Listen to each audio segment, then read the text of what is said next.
Hello and welcome to Morning Fuel. I'm your host, John Bundy, and you are here because you believe in the power of the spoken word and its ability to change lives, and that by sharing our stories, we can help others overcome challenges that they cannot overcome on their own. Whether it's a victory that you need to win in business or in your own personal life, you understand that listening to others who are willing to share their stories helps to set us free. All right, today's guest on the Morning Fuel podcast is a beacon of empowerment and innovation in the entrepreneurial world. Meet the creator of the Dream Success Strategy and a dedicated mentor who passionately empowers phenomenal female coaches, business leaders, and creative entrepreneurs. Her mission is to help these visionaries create six-figure business plans that are not only profitable, but rooted in authenticity and innovation. Her journey into entrepreneurship began in college, where she graduated with a bachelor's in interdisciplinary arts in the year 2000 and made a vow to never work for anyone other than herself. This decision set her on a path filled with both immense challenges and significant victories. She faced personal trials, including a tumultuous marriage that tested her resolve and left her to rebuild her life from scratch with two young children. Despite these hardships, her unyielding spirit and dedication to her dreams never wavered. After reclaiming her confidence and direction, she found not only personal happiness with her best friend and husband, Kenneth, but also professional success. She launched an apprenticeship program for creative entrepreneurs and began a professional speaking career, all while opening a brick-and-mortar location that became a community staple. Fast forward to today. She focuses on serving those at transitions in their lives, guiding them through her phenomenal Female Business Accelerator. This program is designed to help women achieve success on their own terms without relying on anyone else's approval. Her strategy incorporates 5 crucial steps that include understanding one's authentic purpose, mastering public relations, and creating community-driven, profitable programs. Her work is not just about business growth. It's about transformation and empowerment. She helps her clients break through inner blocks, establish solid systems, and achieve the freedom to create the life and business they've always dreamed of.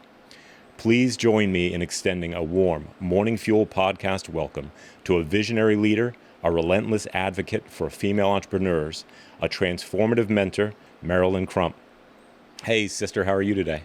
I'm doing excellent. And thank you for that wonderful intro. Well, I mean, this is about you. We're here for you today.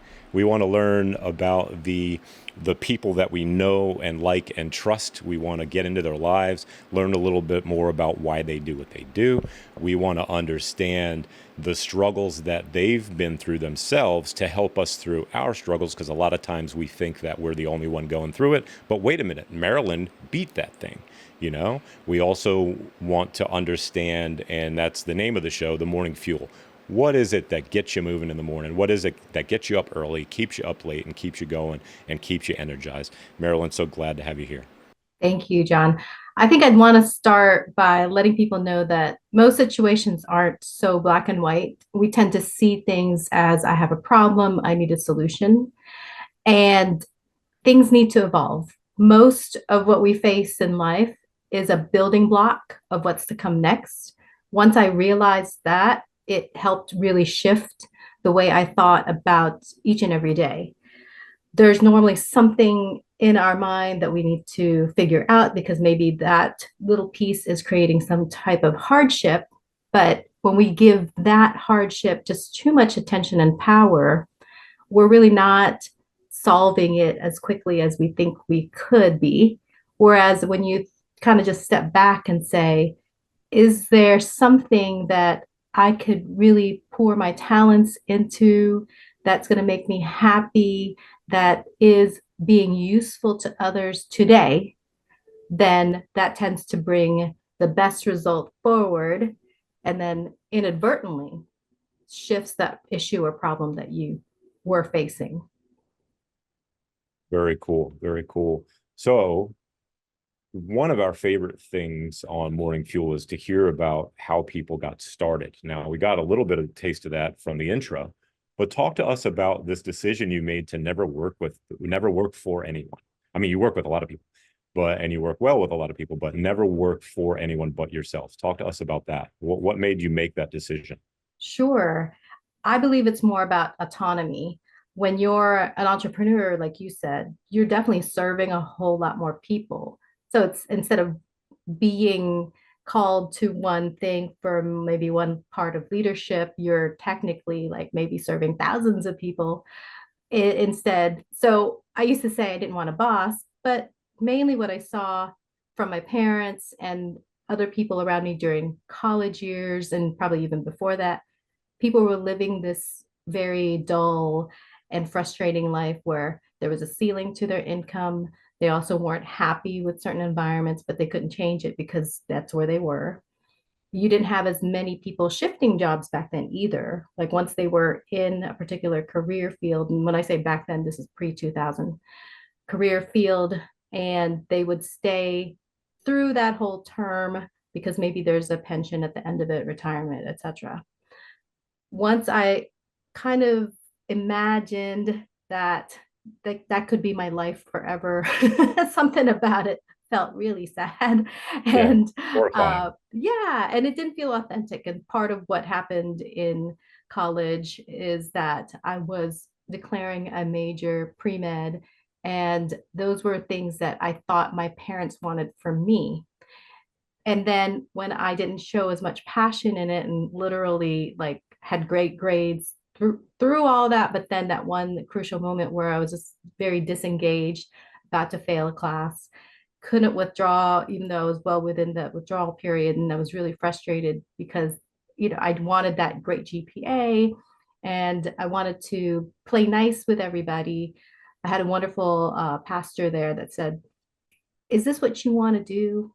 Are you wanting to do something else?" And I admitted, yes, I don't like where I'm going, where I'm headed, and tears, like, and she said, well, here's the thing, like, one, you got to accept failure because that's going to make you a better person in the end. And you don't want to be that person who people come to and say, guess what? I'm failing at something. What's your advice? And for you to say, well, I don't know. I've never failed before.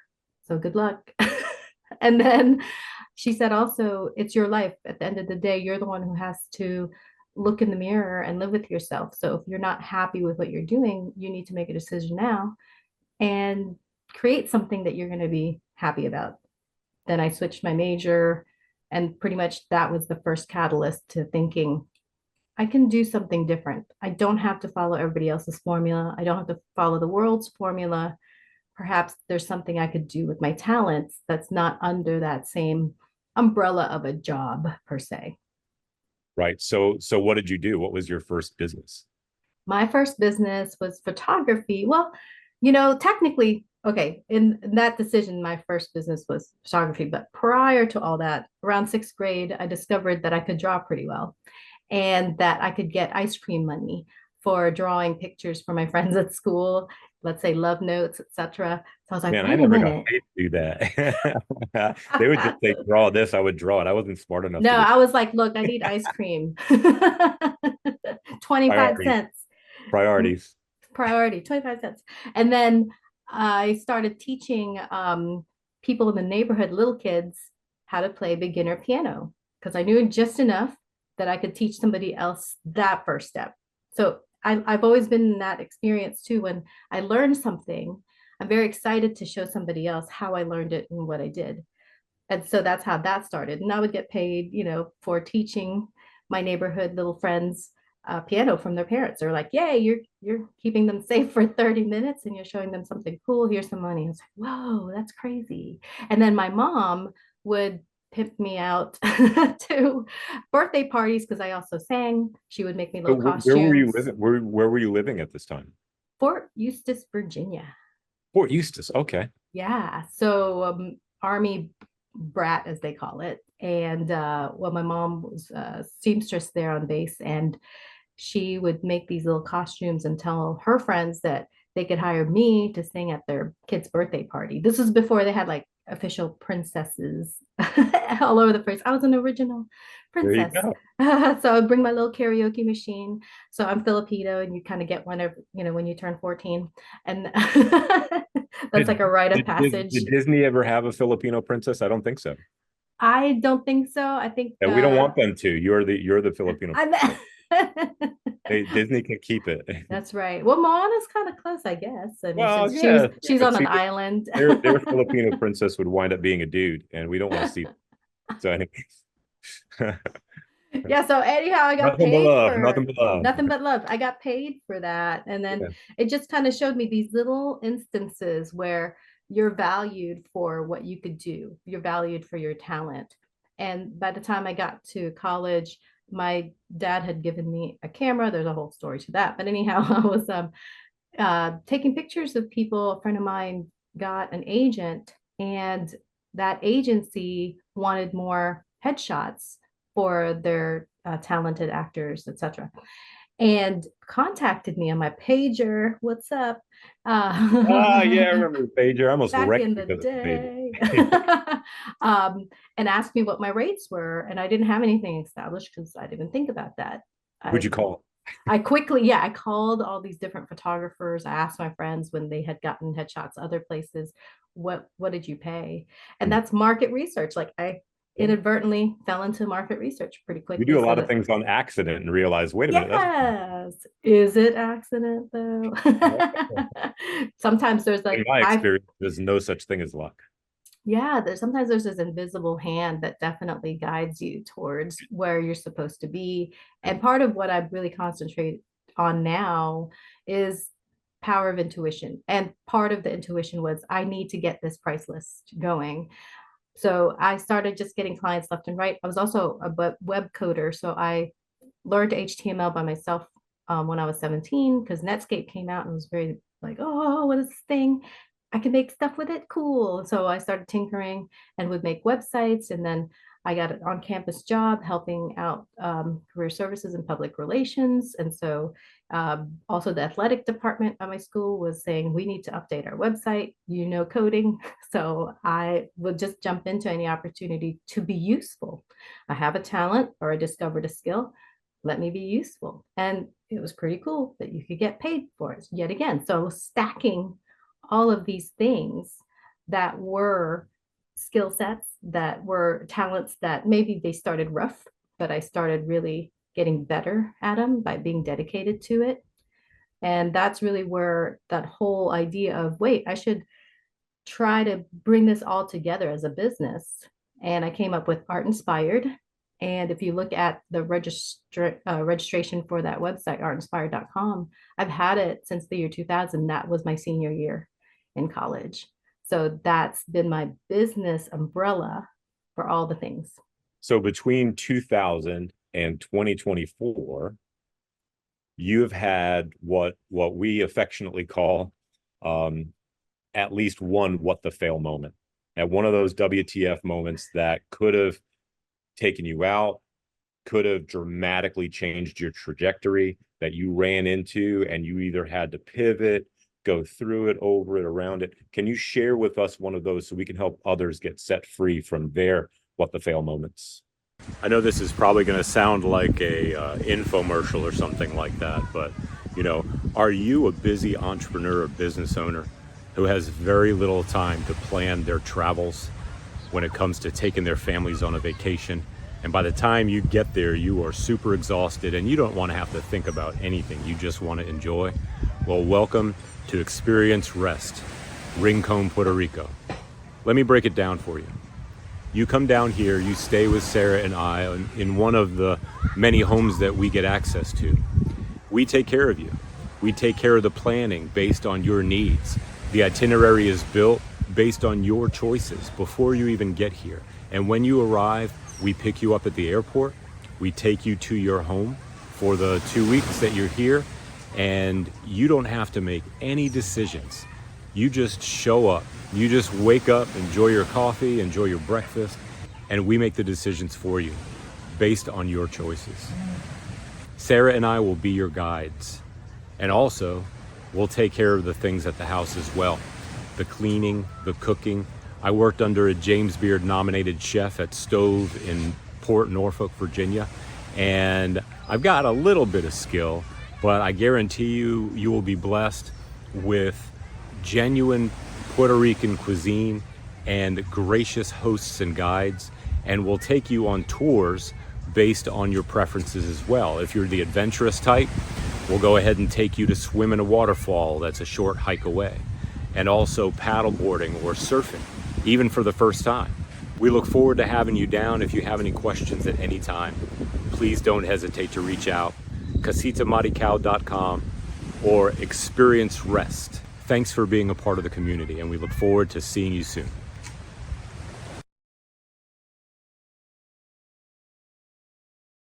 Yes, absolutely. I would say the biggest one, and I had to pretty much atone for it for a long time, was that I was doing wedding photography.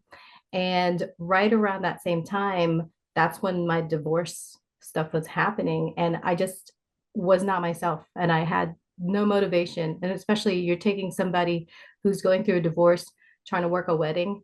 Mm. It's kind of like your brain was my brain especially was very like just depressed about the whole thing. And one of the clients that I had, I took all the photos, I got it all done, but for some reason, like I was having a hard time delivering what I said I would deliver. There was things I still had to correct on some of the photos, etc.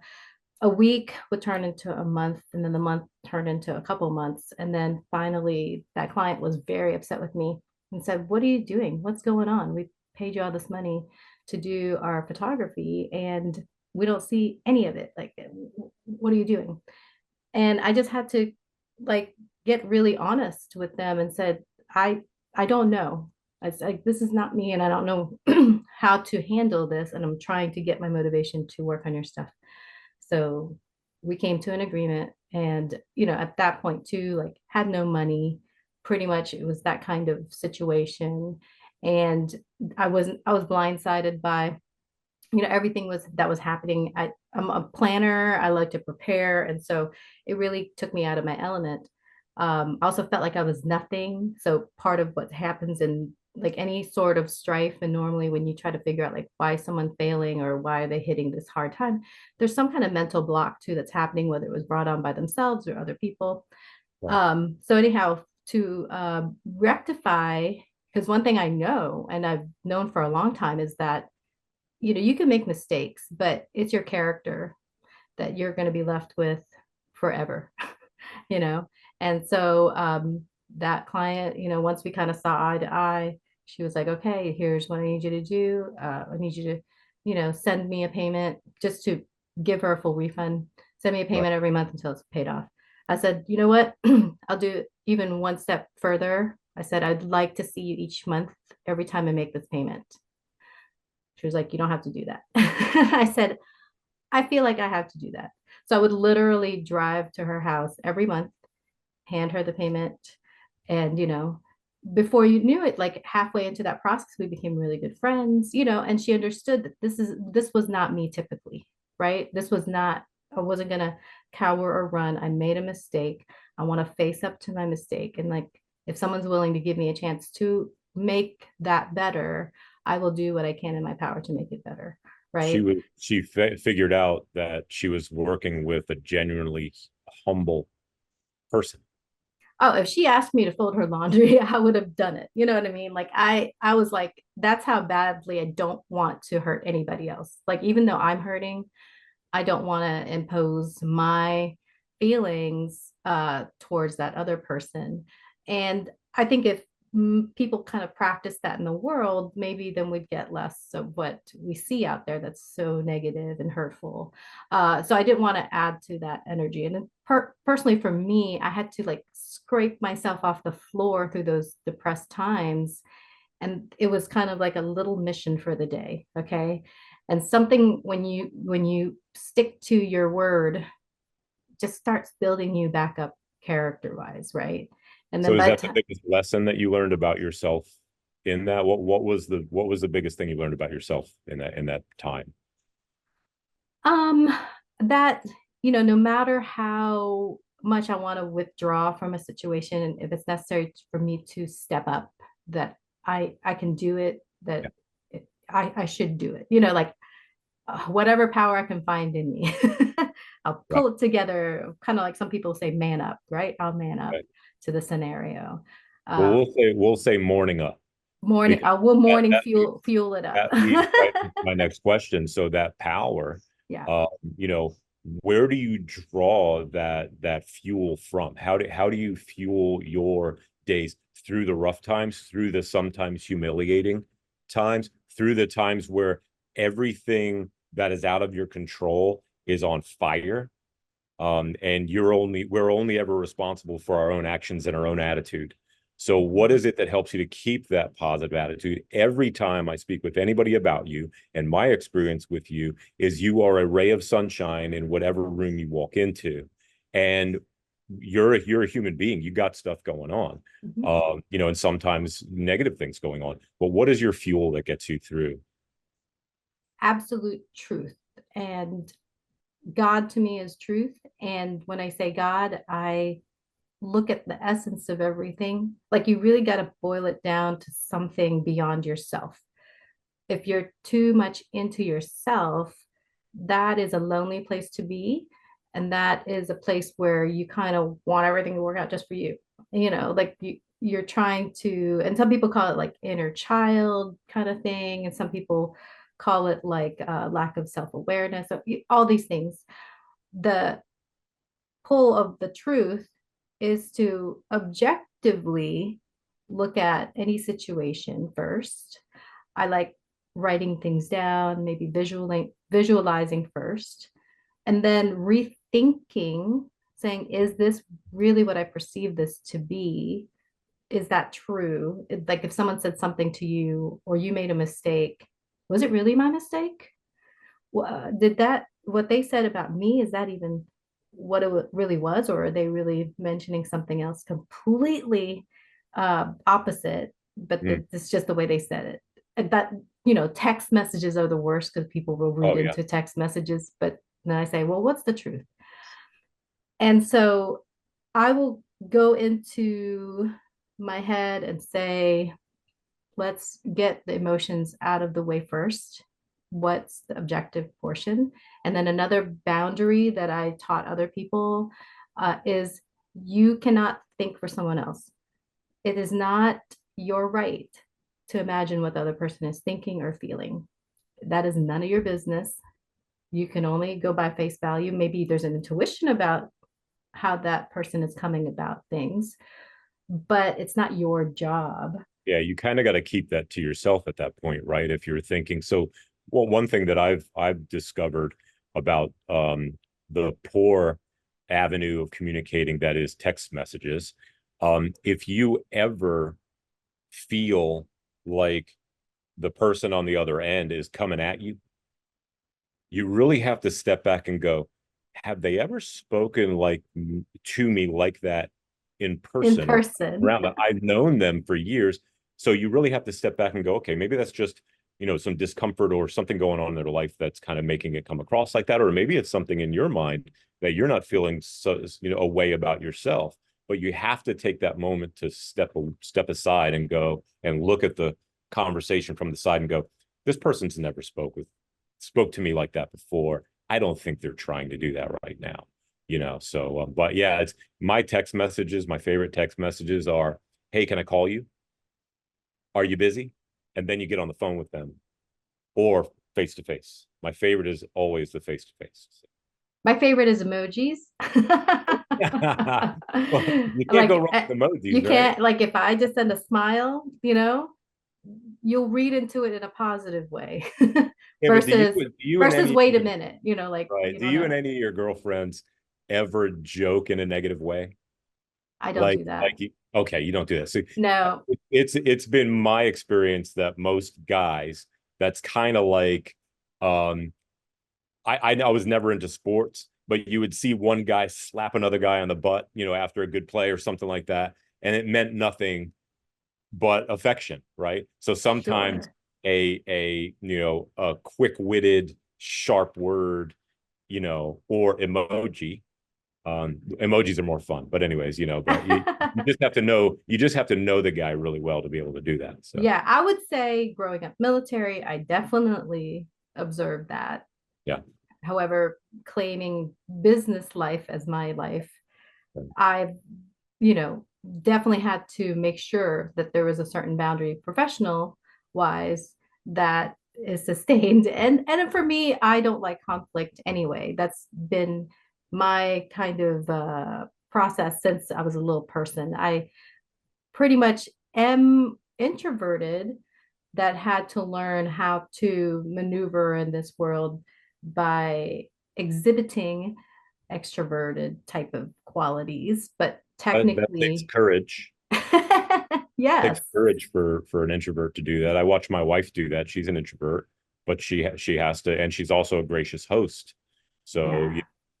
I get to watch her do that. I don't know. I feel sometimes like an introvert. I don't know if it's seasonal, but most of the time I get my energy from being around people. Mm-hmm. I think I'm more about like if the person that I'm with is benefiting from my presence, then I get energy from that.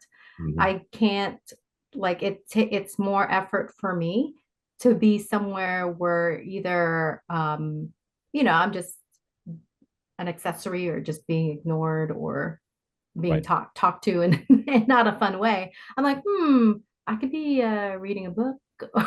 I or could be a programming a website relaxing. right now. Like, like I want to be useful. Like if that's not useful energy to me.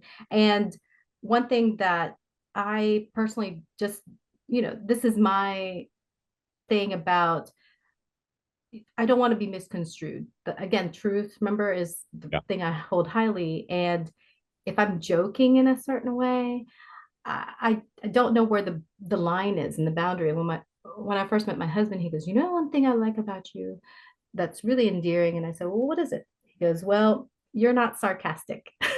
And as a matter of fact, like sometimes I'll question something and I'll ask him, I said, so was that person being sarcastic? Like I don't understand it sometimes. It Foreign doesn't, language to you. yeah, I don't get it. Like, are you being serious? Like Unfortunately, I'm very fluent. it's sarcasm. I have to watch myself.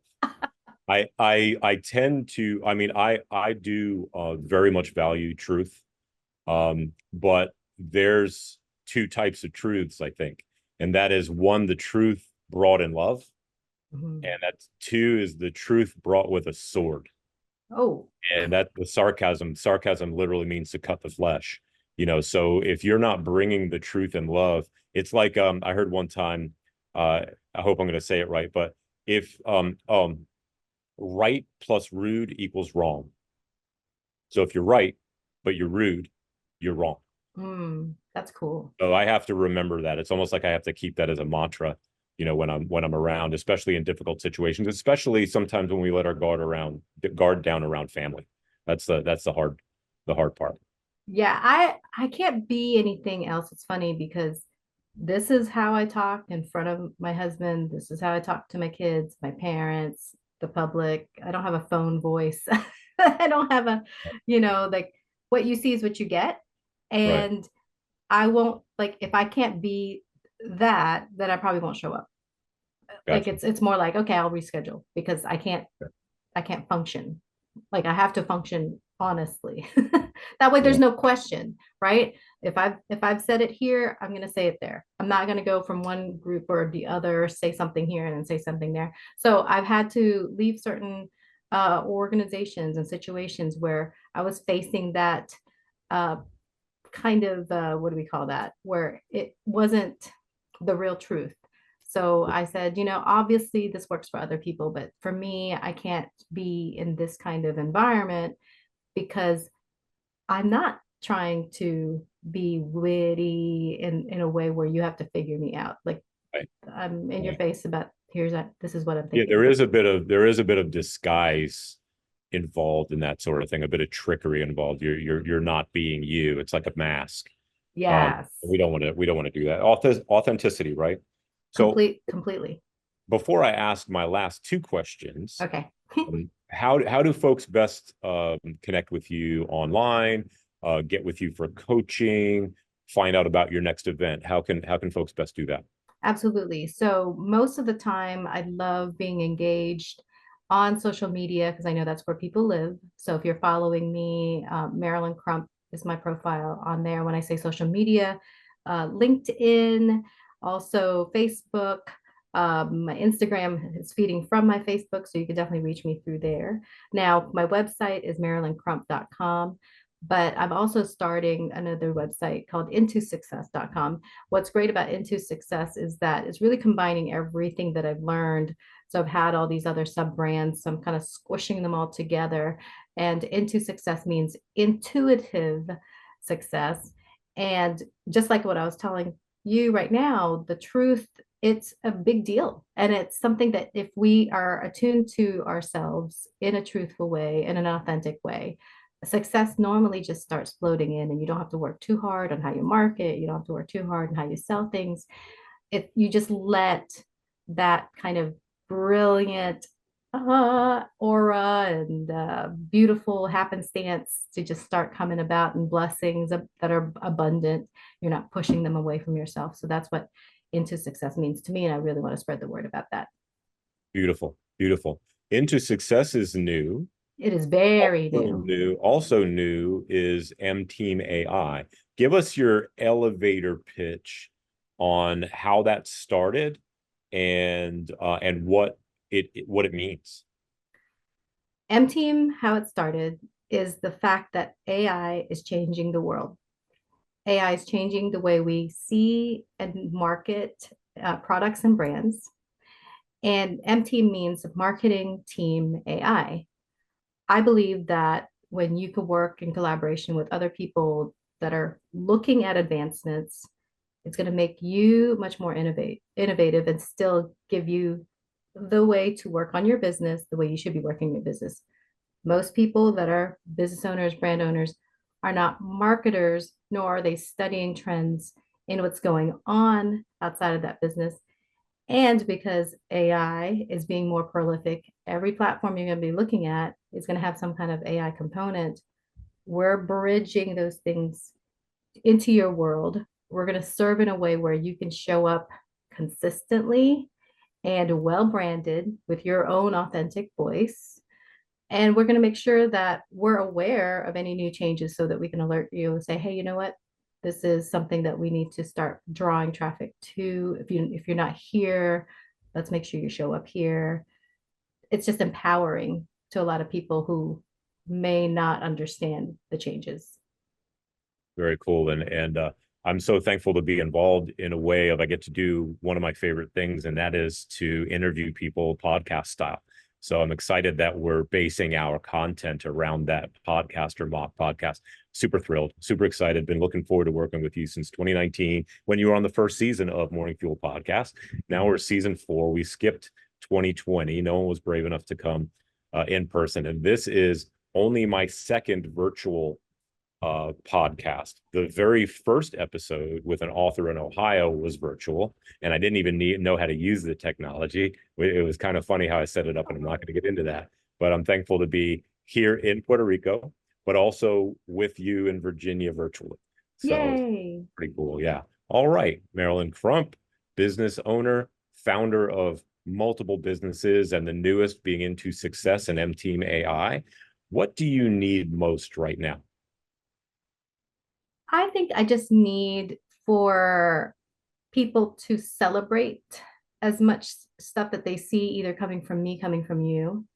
And I say that because I think I've found there's people who will tend to look at things with scorn, Mm. and they sometimes look at things like, wait, what are they trying to do here? I think if we look at the world, we look at others in our midst and say, they're working towards what's authentic for them and their life. Let's celebrate them. Every little win they might have, let's celebrate them. It becomes this wonderful bouncing around energy. If I see you celebrating me, I'm more encouraged. And then I'm sending it back out there. And then that person sending it this way. I feel like we could change the world just through celebration and having those moments where we're saying, I appreciate you. I might not understand everything you're doing. I appreciate that you took that time to either self-care or that you're working on this so hard or the fact that you've made changes in your life. I'm celebrating you. I really feel like that's going to empower me watching other people celebrate others. And then, boom, hopefully we have a brand new world because of that.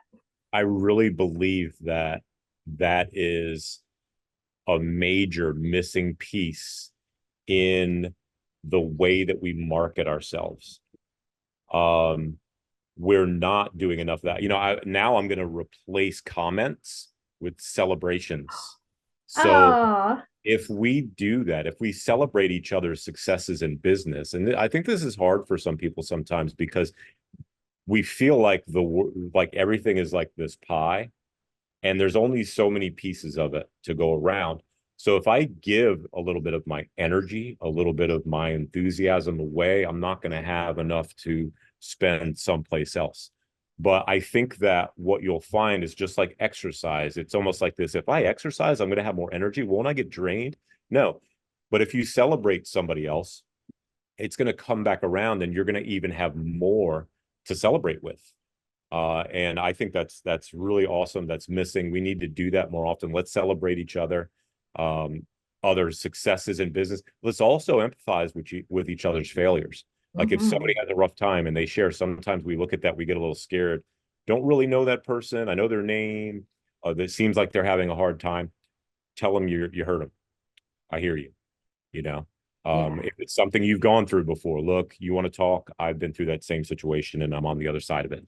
But the celebrations, yeah, just don't react. Look, if you got enough energy to click the heart button, you can send an encouraging couple of words to somebody too. It doesn't take much, especially because it auto populates a lot of time. You just hit one button and it says, that was awesome or whatever. Yeah, and watch your algorithms change. If you're in a celebratory mood and you're celebrating people left and right, in your feed, you're going to see a lot more things that you can celebrate. Yeah, good stuff. Good stuff. Marilen, thank you. So very thankful to be your friend. I thank God for you and your family.